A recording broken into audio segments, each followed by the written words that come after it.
Hey, it's Shari, and around here we discuss personal development and personal finances to help you live a full, wealthy life. And today I want to touch on something that not many people talk about, and it's the dark side of quitting your job. And there are tons of videos on all the reasons why you should quit your job, and yay, go for that, become an entrepreneur or live your dreams, follow your heart, your passions. There's lots of videos talking to the positive side of that, but not as many talking about the dark side of that. And I'm talking to you from experience. It's been almost a year since I quit my job. I left my job, and there are things that I've experienced that going into it, I did not think, or it didn't even cross my mind that I would experience these things. So here are three of the main things that I've experienced that I would label the dark side of quitting your job. The first one I would have to say is doubt. There are times when I look back and I think, should I have waited a year or two? Did I let my job go at the right time? I mean, as soon as I had put in my notice that I was not going to continue with my job is when the whole Rona thing came. So it was almost as if, the reason I initially quit was they were not going to let me continue to telework. I was going to have to go into the office, which I did not want to do. But as soon as Rona hit, everyone was teleworking. So then I'm like, well, should I have just waited a month or so? Then I could have still been working at my job and teleworking and just going as fine.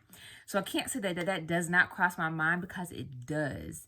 The second thing, and this is big, these are not in any order, but just how things that I've experienced. The second thing would have to be my sense of identity.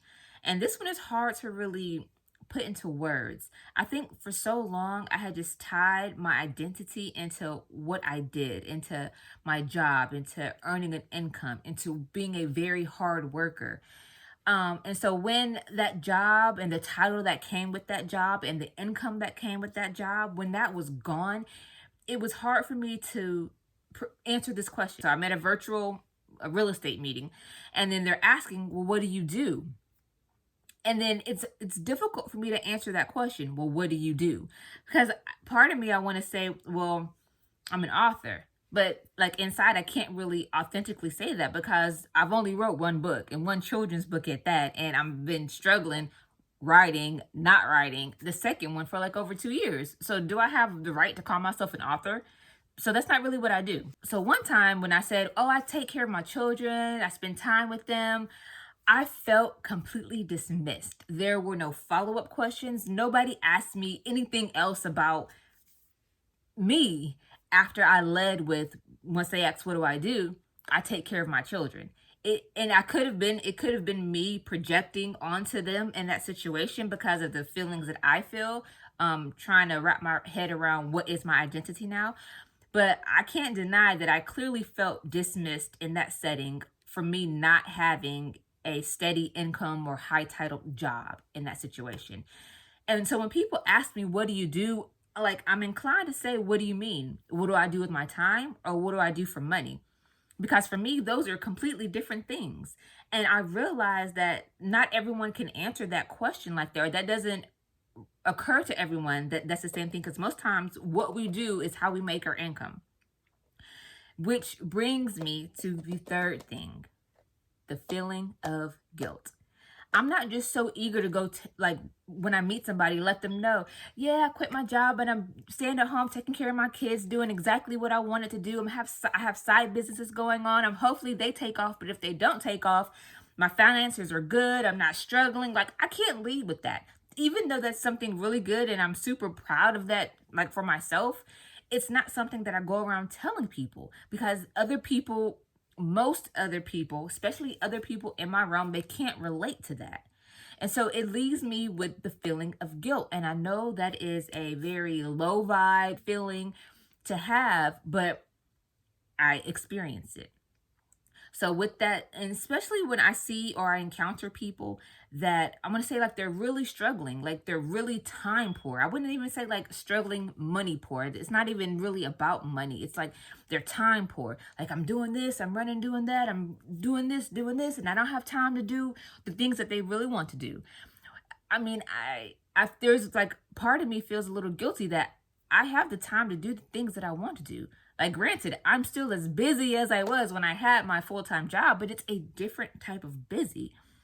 So when I have these feelings, I try not to run away from them, because I know that when I get these feelings that I don't necessarily want to have, I know that that's an opportunity for me to work on myself. It's an opportunity for me to really dig deep and get to the root of, why am I feeling this way? What's causing me to feel this way? And how can I want to say reframe it, or how can I structure it to where I don't have those feelings of guilt, or questioning my identity, or having doubt about the decisions that I've made. Some of them I know I can't help, but I can help, once I recognize I can't help them occurring. So I realize that. But once I realize that they're here, I can work on the outcome of it. How does that move me forward in my progression? 98.5% of the time, I don't regret my decision from walking away from my job, pursuing things that bring me joy, things that really light me up. But but I would be lying if I said I never think about it, that I never consider the what ifs. This year has truly been a year of transition for me in more ways than I can count. And there's no neat message at the end of this, no inspirational words. This is me. I am just sharing this part of my journey that I am experiencing right now with you. Maybe you can relate. Maybe it will help you if you are looking. I know there's a lot of people in the FIRE movement or debt-free movement. Just know that all these things, they're great. They're great to go after, but then there's still something deeper inside that you're going to have to deal with, if you aren't already dealing with those things. So all the best to you.